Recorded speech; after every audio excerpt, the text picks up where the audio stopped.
हाबानि डेट थारिख दाननायनि जे बुब्लि बेखौ जोङो आवगायलांनो नागिरबाय। हौवाया जाहैबाय फुख्रि पार आरो हिन्जावा जाहैबाय तामुलपुर कलबारि। दा हौवाना फुख्रि पारनिफ्रायबो फैदों आरो दा बिनि निगाजि क'क्राझार कारगामिनि क'क्राझार लागोनिफ्रायबो फैदों। दा फारनैबोनि गेजेराव जों ज' जानानै दिनै मनेस्वर दैमारि आरो स'मफ बर'नि गोथार जुलि जानो थांगासिनो दं। बेनि थारिखखौ जों थि खालामगोन। दा नैबे बुब्लियाव जोङो गोबां जायगानिफ्राय गेदेर गेदेर आलासि सफैदों। मानाव गेदेर जोंनि बिटिआरनि चिफ मुस्रि मानगोनां प्रमद बर' सारा दंफैयो आरो क'क्राझारनि एमएलए मानगोनां लरेन्स इस्लारि बिथाङाबो दंफैयो आरो बिटिआरनि इएम मुस्रि रेवरेवा नार्जिहारि साराबो दंफैयो। बेनि उनाव जोंनि बिटिआरनि स्पिकार मानगोनां खाथिराम बर' बिथाङाबो दंफैयो आरो मख'नो गोनां मख'जाथाव जोंनि गेजेराव जों बुंनांगोन दुलाराय बर' फरायसा आफादनि मानगोनां मुस्रि मनिन बसुमतारी बिथाङाबो दंफैयो आरो गोबां मानगोनां व्यक्ति जोंनि गेजेराव नुजाफैनो हादों। दा बे समाव आङो हौवा तरफनिफ्राय अननायनि नेरसोन बा बरायनायनि मोनसे सिनायथि हिसाबै दख'ना जरा आरो दख'ना गांसे आरो आसान जरासे होनो आखायाव लादों। दा बेखायनो जानो गोनां जोंनि मनेस्वर दैमारि जिउनि लोगो हिनजाव गोदान बिथांखौ नैबेहाय फैनानै जोंबो सिनायथिनो हादों रायजोफ्राबो आरो बे अननायनि नेरसोन बा जों बरायबाय होननानै हौवानिफ्राय मोनसे हामलायनायजों लोगोसे थुलुंगानाय बेखौ गथायनो नागिरदों। दा हिनजाव गोदान बिथाङा ओरै फैदो माखि लानांगौ जों ओरै फैदोंहाय दा फट'नि जुग ना फट' औ बेनिफ्राय सानजा मोखां जादों ओरै गेजेराव सा गेजेराव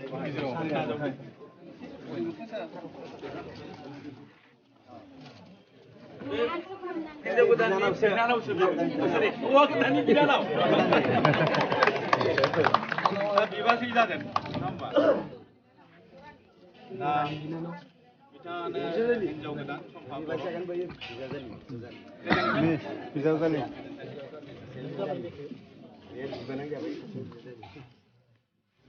न'खरनिफ्राय जोंनि मानगोनां नुजाफैनो हानाय आलासि बिथांमोनखौ बरायनो आखायाव लादों। दा गिबियावनो आङो बिटिआरनि मानाव गेदेर चिफ मुस्रि मानगोनां प्रमद बर' सारखौ गावनि सिनायथिखौ लानो बा बिथांखौ आर'नाइजों बरायनानै खावलायबाय। हिनजाव गोदानानो दे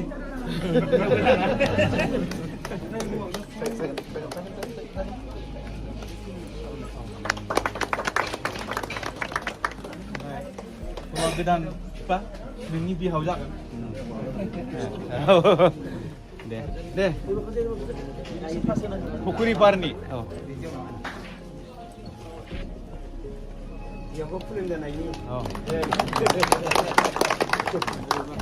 दा जोंहा बिटिआरनि इएम रेवरेवा नार्जिहारि सारखौ गावनि सिनायथिखौ लानो खावलायबाय।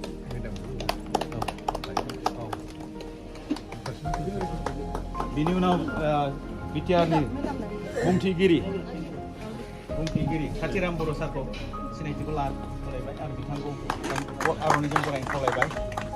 दानिया बिनि उनाव बिटिआरनि फार्स्ट लेडि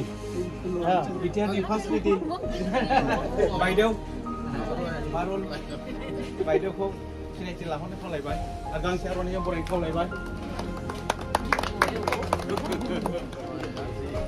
बिनि उनाव एमएलए मानगोनां मुस्रि लरेन्स इस्लारि बिथांनोबो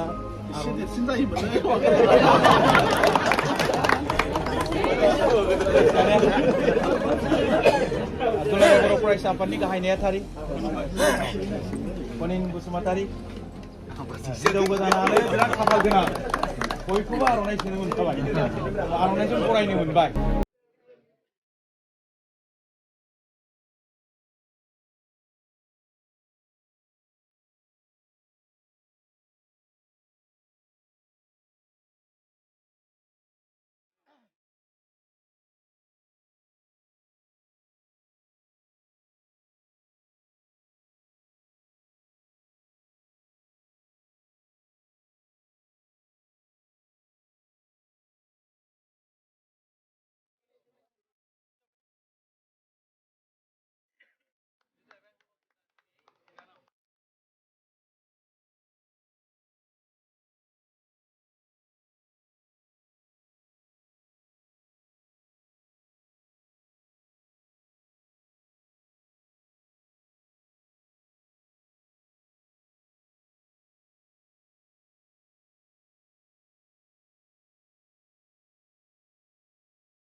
मानगोनां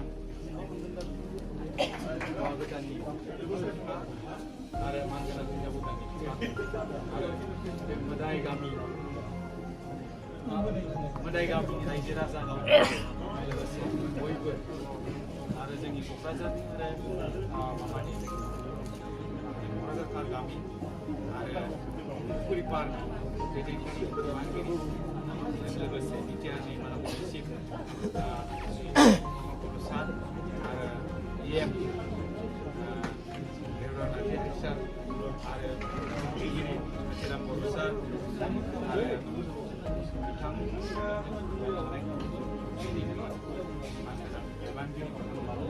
दा बे समाव जोङो मनेस्वर दैमारि आरो सम्फा बर'नि गोथार जुलिखौ जुक्ति खालामनो आखायाव लाबाय आरो जों थिरांथायाव फैबाय जे फैगौ जानुवारि दाननि 24 अक्ट' 2022 10 थारिख मागोनि 10 थारिख समबार बारा बेहायनो जोङो सम्फा बर' आरो मनेस्वर दैमारिनि गोथार जुलिखौ खालामनो थि खालामबाय फारनैथिंबो गोरोबलायनानै जोङो सिद्धान्तआव फैबाय दा बयनिसिमबो बेखौनो फोसावनाय जाबाय जे फैगौ जानुवारि 2022 मायथाइनि 24 अक्ट' खालार खालि समबार बारायावनो बिथांमोननि गोथार जुलिया जागोन।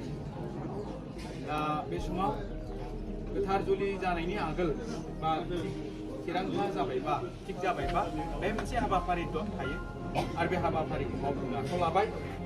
दा मोदाय गामिनि जोंनि सम्फा बर'नि हिनजाव गोदाननि बिफा अगेन बर' आदा आरो पुरिपारनि हौवा गोदान मनेस्वर दैमारिनि बिफा सानैजों बिबिआइ जासिगोन दिनैनिफ्राय बिबिआइ जाबाय। दा बे मोनसे हाबाफारिखौ मावफुंब्ला बिबिआइआ जाबाय लिंनांगौ जाबाय।